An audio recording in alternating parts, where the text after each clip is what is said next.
Today we will study the properties of colloids. Let's start with the first property, that is Tyndall effect. When a beam of light falls on a colloidal solution, the path becomes visible. It is because of the scattering of light by the colloidal particles. See in the figure, two things are shown here, a true solution and a sol. When light is passed through a true solution, the path is not visible. But when it is passing through a colloidal solution, the path becomes visible. Suspension also show this Tyndall effect because the particles in colloids and suspensions are bigger than that in true solution. And when compared between lyophobic and lyophilic colloids, this effect is quite strong. That is, Tyndall effect is quite strong in lyophobic colloids, while in lyophilic colloids it is weak. It is because lyophilic colloids are more solvated, but particles are less solvated in lyophobic colloids. There is a difference between the refractive index of the two, means particles of dispersed phase and dispersion medium. So they scatter more light. So in lyophobic, this effect is quite strong. Then next property is Brownian movement. It is the zigzag movement of colloidal particles.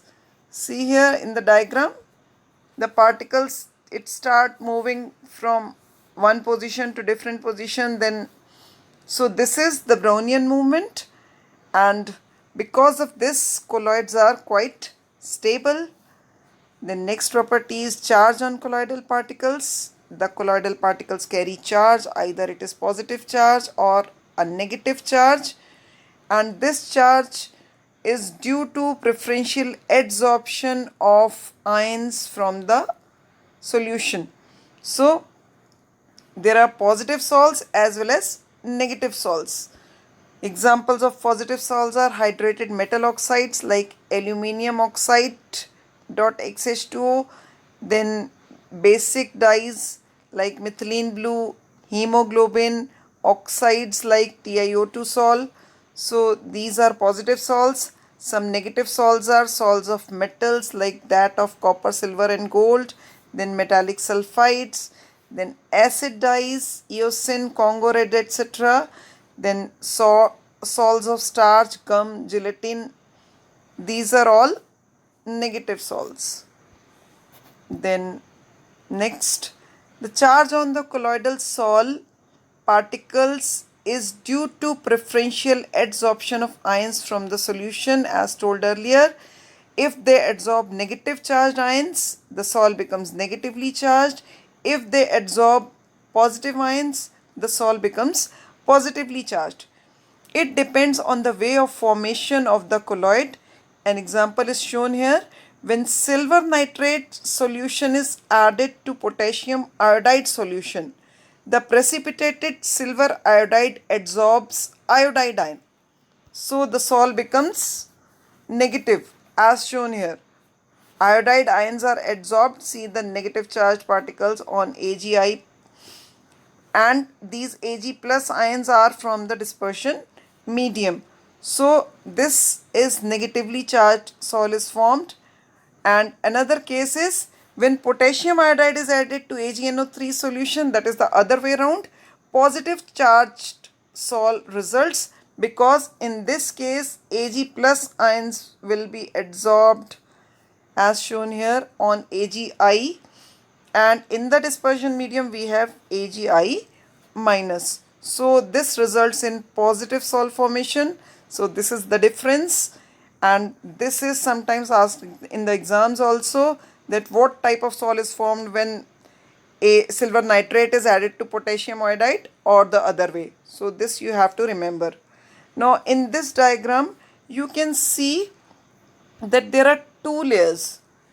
One layer is this of negative charged iodide ions that is adsorbed on the AgI surface, and another layer is of plus ions, Ag plus ions, which are around these negative ions present in the dispersion medium. So this is there are two layers.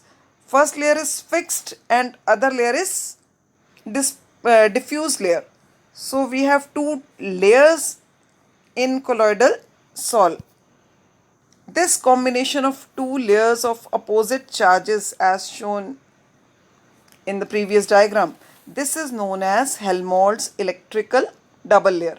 And the potential difference between these two layers, as these are charged, these are of opposite charge, and this potential difference is termed as electrokinetic potential or zeta potential. This is also asked in exam, both the two things, Helmholtz electrical double layer and electrokinetic potential. The definition is asked. Then another thing which is asked in exam is about the stability of colloids. The stability is due to presence of charge, and it is also because of Brownian movement. Due to movement, these particles do not settle, and since they have similar charge, they repel each other and they do not aggregate. So this is the reason for stability of colloid. Then next property, electrophoresis. It is the movement of colloidal particles under the influence of electric field. As shown in the diagram, a U tube is taken and colloid is filled in this U tube and electrodes are dipped in this. When electric current is passed, colloidal particles start moving towards oppositely charged electrode. As shown here, all the particles get moved towards this positive electrode, means this sol must be negative sol. So after touching this electrode, they settle down at the bottom. So movement is electrophoresis. Movement of colloidal particles is electrophoresis, while when they settle down at the bottom, it will be known as coagulation or flocculation or precipitation. Then another term similar to this is electroosmosis, and sometimes children get confused between these two, electrophoresis and electroosmosis. Electrophoresis is movement of colloidal particles only in the electric field, but sometimes molecules of dispersion medium also start moving under the influence of electric field, and this is known as electroosmosis. So difference you must know. Then next we have coagulation or flocculation. Electroosmosis we have read earlier. Coagulation or flocculation, it is the process of settling down of colloidal particles as told in electrophoresis also. When particles touch the oppositely charged electrode, they settle down. So methods of coagulation are sometimes asked. These are, first method is electrophoresis only. Then mixing two oppositely charged salts.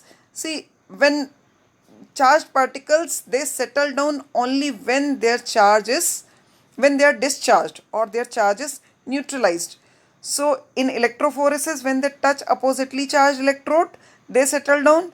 When you mix two oppositely charged salts, the charge gets neutralized, the particles will settle down.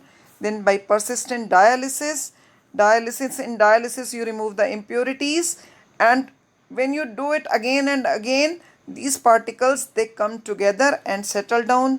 Then by boiling, their kinetic energy is increased, they collide with each other, and after they collide, they may get discharged and settle down.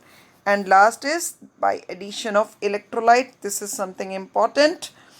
So this we'll study more.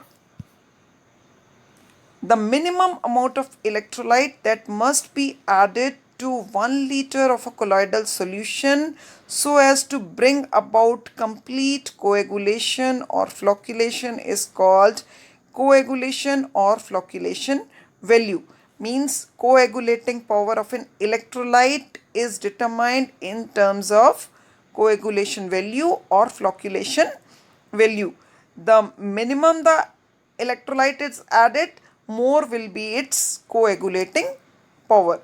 So the minimum amount by which it gets the salt precipitated, it is the coagulation power or coagulation value of that electrolyte. So this is not asked generally, but you must know this for competition point of view. Then we have Hardy-Schulze rules related to coagulation. Hardy-Schulze rule, what does it say? This says that if an electrolyte is added to a sol, the opposite charged ion is responsible for the coagulation of colloid. Means if colloid is positive, negative ion will cause the coagulation. If colloid is negative, positive ion will cause the coagulation. Then next is coagulating power of electrolyte is directly proportional to the fourth power of the valency of ion causing coagulation. Now this is something you must understand. See this example here. For negatively charged sol, the coagulating power of electrolytes as shown here. See, Al, aluminium ion has 3 plus charge, barium ion has 2 plus charge, and sodium ion has plus charge. So the valency of active ion is 3 plus, 2 plus and single plus charge. So the relation between their coagulating power is 3 to the power 4, 2 to the power 4 and 1 to the power 4. That is 1 only. So aluminium ion is much more it is much more powerful in causing coagulation as compared to barium ion, which in turn is much more powerful than sodium ion. So this is asked in exams also. They give you different electrolytes as shown here, aluminium chloride, barium chloride and NaCl, and they say which will be more effective in causing coagulation of a negative salt. So you have to see the charge on positive ion. Higher the charge, higher will be the coagulating power. Similarly, for positive salts, negative ions will be seen. Phosphate ion has 3 minus charge, sulfate ion has 2 minus charge and chloride ion has single minus charge. So phosphate will be more effective in causing coagulation. Protective colloids and gold number. Protective colloids are actually lyophilic colloids which are quite stable and do not settle down easily. Lyophobic colloids are unstable and they generally settle down or precipitate very easily. So some lyophilic colloid is added to them to prevent their coagulation. Covering up of lyophobic particles by lyophilic particles is known as its protective action. Means lyophilic colloid particles, they cover up the lyophobic particles and protect them from being coagulated. See in the diagram, a lyophobic particle is being protected by lyophilic particles which attach to their surface. Now gold number is actually the value which tells us what is the protective power of a lyophilic colloid. The lesser this number, higher will be the protective power of the lyophilic colloid. This number is defined as amount of protective sol in milligrams that will prevent the coagulation of 10 ml of a gold sol on the addition of 1 ml of 10% NaCl solution. See, gold sol is a lyophobic sol. It is coagulated easily by the addition of 1 ml of 10% NaCl solution. So 10 ml of gold sol, when in this 1 ml of 10% NaCl is added, it gets precipitated.